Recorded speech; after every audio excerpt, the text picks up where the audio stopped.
Till the time a man rises on his feet and says that I will move forward and challenge this Goliath, he can never overcome.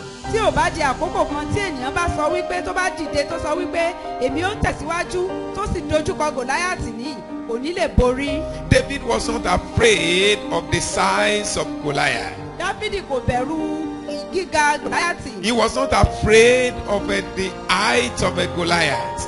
Gíga rẹ̀ kò ṣẹ̀rù bá. He was not afraid of the armory that he put on.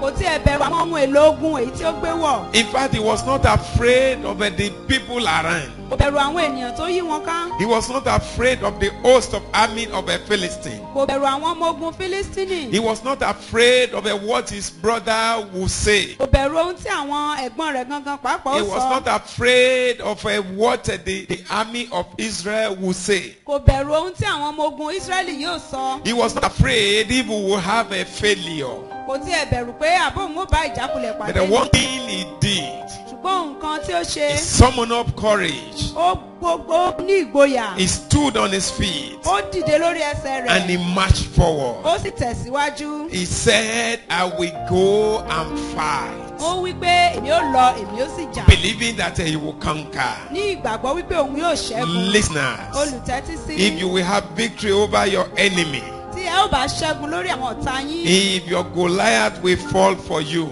Tí Gòláyátì ayé yín yóò bá ṣubú if níwájú you yín. will overcome that problem of your life, Tí ẹ ó bá borí ìṣòro ayé yín yẹn. if you will overcome the situation that is giving you concern today, Tí ó bá borí ipò èyí tí ó mú kí ọkàn yẹn pòrúurú yẹn. if you will be able to lift up your heads over your situation, Tí ìwọ ó bá lè gbé ọwọ́ rẹ sókè borí ìṣòro ayé rẹ. if you will be able to walk upon your mountains, Tí ìwọ ó bá lè rìn lórí àwọn òkè you rẹ. need to look beyond your problem. O nílò láti wò kọjá ìṣòro rẹ. You need to look beyond your environment. O nílò láti wò kọjá àyíká rẹ. You need to look beyond that situation that is staring you at your face. O nílò láti wò kọjá ìṣòro tí ó ń dojúkọ ẹ yẹn. You need to look beyond every form of fear and the terror of the enemy. O nílò láti wò kọjá gbogbo ìbẹ̀rù àti ìṣẹ̀rùbà ọ̀tá. You need to close your eyes and deafen your ears to what the enemies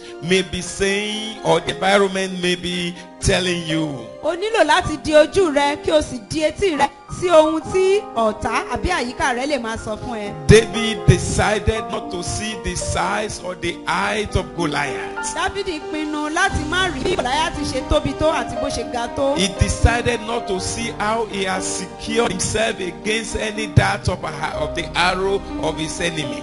Ó pinnu láti má wo gbogbo ààbò yìí tí Gòláyátì dáàbò ara rẹ̀. But he saw beyond the situation. Ṣùgbọ́n ó wò kọjá ipò tí ó wà. He was not seeing the problem. Kò rí ìṣòro He yẹn. was seeing the solution. Ó rí ọ̀nà He was àbáyọ. not seeing the failure. Kò rí He ìjákulẹ̀. was seeing the victory. Ó rí ìṣẹ́gun. He was seeing the success. Ó rí àṣeyọrí. No wonder God honored him. Abájọ tí Ọlọ́run fi bu ọlá fún. Listeners, Olùtẹ́tí sí you yìí. need courage to challenge your enemy. O nílò ìgboyà láti lè dojúkọ ọ̀tá You rẹ. need courage to challenge the obstacle. O nílò ìgboyà láti lè dojúkọ ìdìgbòlú You yẹn. need courage to move O forward. nílò ìgboyà láti tẹ̀síwájú. Philippians chapter 1 verse 28. Ìwé Fílípì orí ìkíní ẹsẹ̀ ìkejìdínlọ́gbọ̀n. Philippians chapter 1 verse 28. Fílípì orí ìkíní ẹsẹ̀ ìkejìdínlọ́gbọ̀n. You see, the Bible tells us in this place Bíbélì sọ fún wa ní ibẹ̀ yẹn. that and in nothing be not terrified by your adversary. Kí ẹ má sì jẹ́ kí àwọn ọ̀tá dẹ́rùbà yín lé ohunkóhun. You see, the Bible tells us that in nothing, you should not allow the enemy to terrify you. Bíbélì wípé nínú ohunkóhun ẹ má ṣe gba ọ̀tá àyè láti ṣẹ̀rùbà yín. Because when the enemy terrifies you, Torí pé nígbà tí ọ̀tá bá ṣẹ̀rùbà you yín. will lose your steps. Ẹ ò ní lè rí ọ̀nà láti gbé ìgbésẹ̀ You mọ́. will lose your focus. Ẹ ò ní lè wo wájú mọ́. You will lose every idea that can bring you out of the problem. Ẹ ó pàdánù ohun gbogbo tó lè yọ yín jáde kúrò nínú So ìṣòro yẹn. don't be terrified by your enemy. Nítorí náà ẹ má ṣe jẹ́ kí ọ̀tá ṣẹ̀rùbà yín. In fact, it was William Shakespeare that said it. William Shakespeare òǹkọ̀wé kan ló sọ. He said, cowards die many times before their death.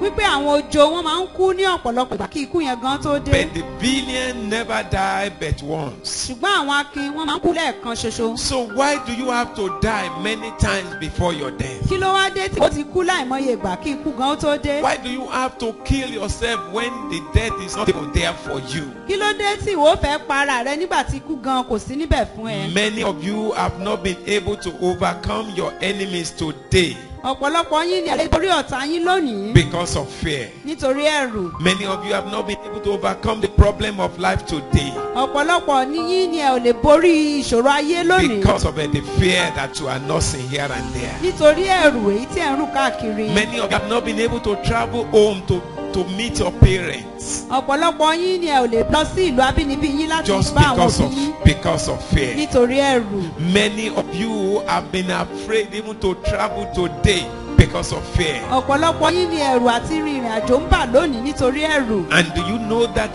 many things that you fear today are not actually there? ǹjẹ́ ẹ jẹ́ mọ̀ wípé ọ̀pọ̀lọpọ̀ nǹkan tí ẹ̀ ń bẹ̀rù lónìí wọn ò tiẹ̀ sí níbẹ̀ rárá. Many parents today cannot sleep because of their children that are far away. ọ̀pọ̀lọpọ̀ òbí ni ò lè sùn lónìí nítorí àwọn ọmọ wọn tó wà lókèrè. Many of you are running helter-skelter about your security and you have entered into different courts and different societies. ọ̀pọ̀lọpọ̀ yín lẹ̀ ń sá sókè sá sókè nítorí ààbò nítorí ìdí èyí ẹ ti wọ oríṣiríṣi ẹgbẹ́. Whereas you cannot find solution there. ẹ ò sì lè rí ọ̀nà àbáyọ níbẹ̀. Why do you have to create problem for yourselves when you don't have to do so? kí ló dé tí ẹ̀yin gan máa ń wá ìṣòro fún ara yín níbi tí kò sí ìṣòro. You see, I want you to know, listeners, mo fẹ́ kí ẹ mọ̀ olùtẹ́tí sí mi. that when God is in a situation, pé ní ìgbà tí Ọlọ́run bá wà ní ipò He kan. takes care of your fear and your troubles. ó máa ń mójútó ẹ̀rù ènìyàn àti ìṣòro ènìyàn. Why then do you have to trouble yourself? kí ló wá dé tẹ́ ẹ máa dára yín láàmú. There are many people today who are working contrary to their well-being ọ̀pọ̀lọpọ̀ ló ń hùwà lòdì lónìí sí àlàáfíà wọn. because of fear.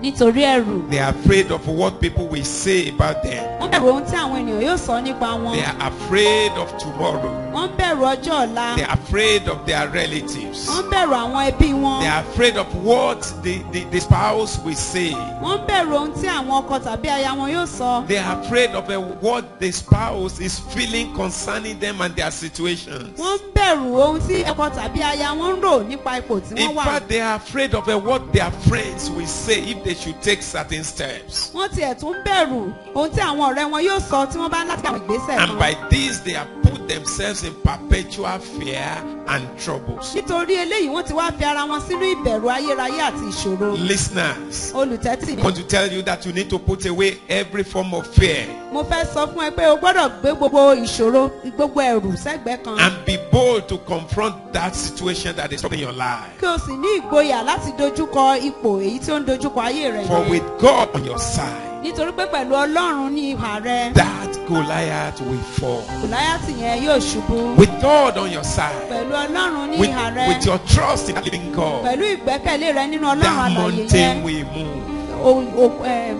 Òkè yẹn yóò ṣídìí. With God on your side, pẹ̀lú Ọlọ́run ní ìhà rẹ. the Red Sea will part ways. Òkun pupa yẹn yóò pín yà. If Exodus chapter 14.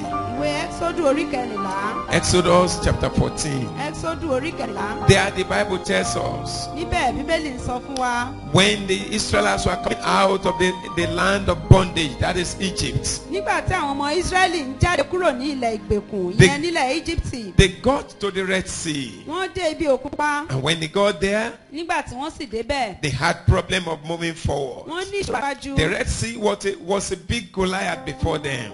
òkun pupa jẹ́ Gòláyátì ńlá níwájú wọn. But Moses told the Israelites ṣùgbọ́n Mósè sọ fún àwọn ọmọ Ísírẹ́lì that they need not to be afraid pé wọn ò nílò láti bẹ̀rù. because God will fight for them. nítorí pé Ọlọ́run yóò jà fún wọn. And while he was telling them bí this, ó sì ṣe ń sọ eléyìí fún wọn. God also told him, Ọlọ́run tún wá sọ fún un. tell the Israelites to move forward. sọ fún àwọn ọmọ Ísírẹ́lì pé kí wọ́n tẹ̀síwájú. Let's quickly read verses 14 and 15.